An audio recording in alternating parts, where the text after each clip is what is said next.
بسم اللہ الرحمن الرحیم۔ السلام علیکم ورحمۃ اللہ وبرکاتہ۔ مسلمانوں کے لیے عربی زبان جو کہ ہمارے مذہب کی بنیاد اور ماخذ ہے، اس میں عورت کا مطلب داغ، دھبا، ناقص اور نامکمل بتایا جاتا ہے۔ اسی طرح عورت کے لفظ سے بدن کے وہ تمام حصے بھی مراد لیے جاتے ہیں جنہیں دیکھنے یا دکھانے میں شرم محسوس کی جاتی ہے۔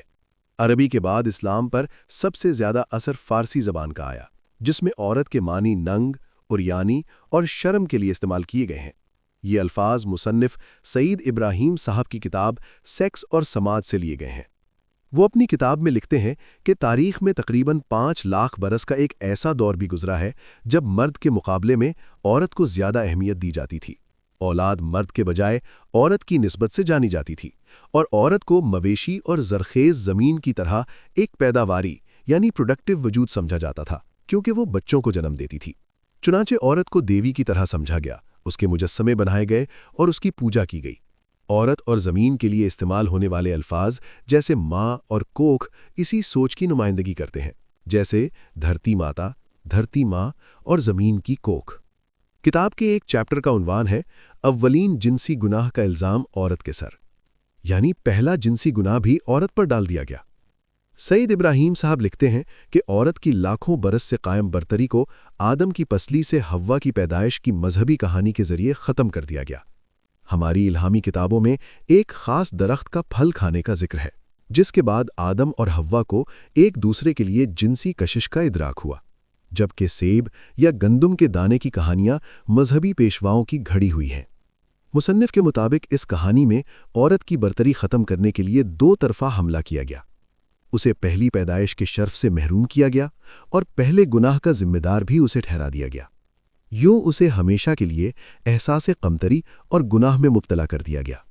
افسوس کی بات یہ ہے کہ عورت نے ان الزامات کو بغیر کسی اعتراض کے قبول کر لیا اور اپنا مقام مرد کے قدموں میں رکھ دیا، یہاں تک کہ اسے اپنا مالک بلکہ مجازی خدا مان لیا۔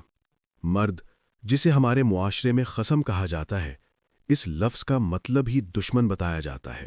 مصنف کے مطابق مذہبی طبقے نے عورت کو پیچھے دھکیلنے میں اہم کردار ادا کیا۔ اس کے لیے علم اور عقل کے دروازے بند کیے گئے، حتیٰ کہ حیض یعنی پیریڈز کے نام پر عبادات میں بھی اس کا حصہ کم کر دیا گیا۔ خون کو ناپاک قرار دے کر عورت کو اپنے ہی جسم سے نفرت کرنے پر مجبور کیا گیا، جو دراصل اسے عملی زندگی سے باہر کرنے کی ایک کوشش تھی، اور یہ کوشش آج تک کامیاب رہی ہے۔ سعید ابراہیم صاحب کے مطابق مردوں کی نظر میں عورت کمزور ہے، کم عقل ہے، شاطر ہے، سازشی ہے اور دھوکے باز ہے۔ دوسری طرف یہی دعویٰ بھی کیا جاتا ہے کہ ہمارا مذہب عورت کو سب سے زیادہ عزت اور بلند مقام دیتا ہے۔ یہ ایک سوچنے کی بات ہے کہ جس عورت کو امام غزالی کے مطابق حضرت حوا علیہ السلام کے ایک گناہ کی سزا میں، جس میں حضرت آدم علیہ السلام بھی برابر کے شریک تھے، قیامت تک 18 سزاؤں کا مستحق ٹھہرایا گیا، وہ کیسے قابل احترام ہو سکتی ہے؟ ہمارے معاشرے کی خواتین کو سمجھنا چاہیے کہ اللہ تعالیٰ نے انہیں کیا مقام دیا ہے۔ ان کے لیے بازار، دفتر یا عام محفل مناسب جگہ نہیں ہے۔ وہاں ان کی عزت محفوظ نہیں رہتی، وہاں انہیں دیکھا جائے گا، استعمال کیا جائے گا اور نقصان پہنچایا جائے گا۔ اسی لیے اللہ تعالیٰ نے حکم دیا، اپنے گھروں میں قرار پکڑو، بے پردہ باہر نہ نکلو اور بغیر اجازت گھر سے باہر نہ جاؤ۔ یہاں پہ پہلے ایک مولوی کی گفتگو سنتے ہیں۔ ہمارے معاشرے کی ان خواتین کو، ہمارے گھروں میں رہنے والی ان عورتوں کو سمجھنا چاہیے کہ اللہ تعالیٰ نے ان کو کیا مقام دیا ہے۔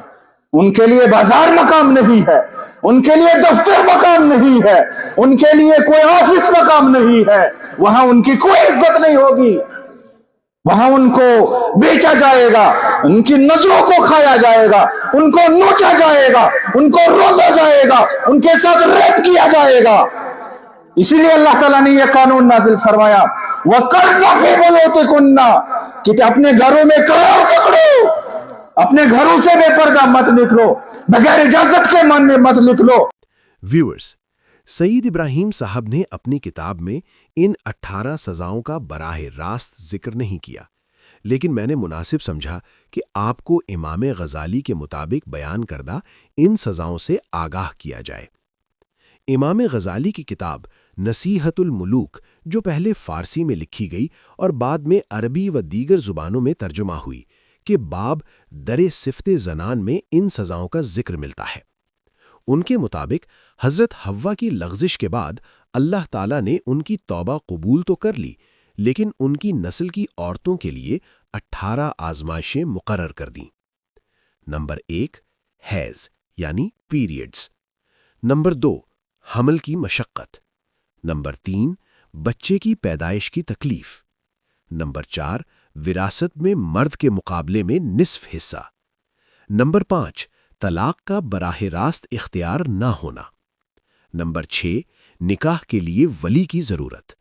نمبر 7، گواہی کا نصف ہونا۔ نمبر 8، گھر سے نکلنے پر پابندی یعنی پردہ۔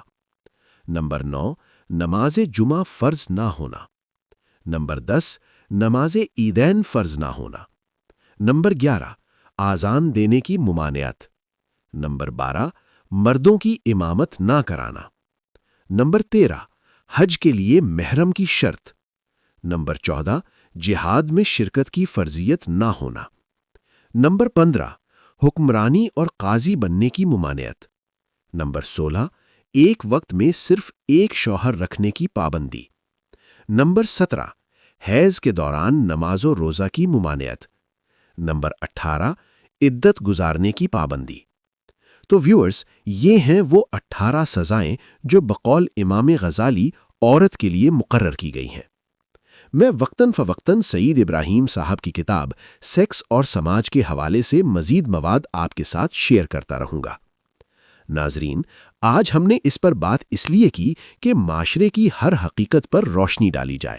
بات صحیح ہے یا غلط، ہر کوئی اپنی رائے رکھتا ہے۔ ہم نے کتاب کا حوالہ اور مصنف کا نام دے دیا ہے، اس پر آپ اپنی رائے دے سکتے ہیں۔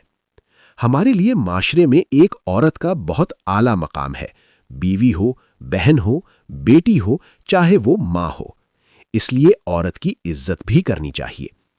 اگر آپ بھی اس موضوع پر اپنی رائے دینا چاہتے ہیں تو کامنٹ سیکشن میں ضرور لکھیں۔ ویڈیو پسند آئے تو لائک کریں، شیئر کریں اور چینل کو سبسکرائب کرنا مت بھولیے گا۔ بہت شکریہ۔ YouTube channel voice of Islam.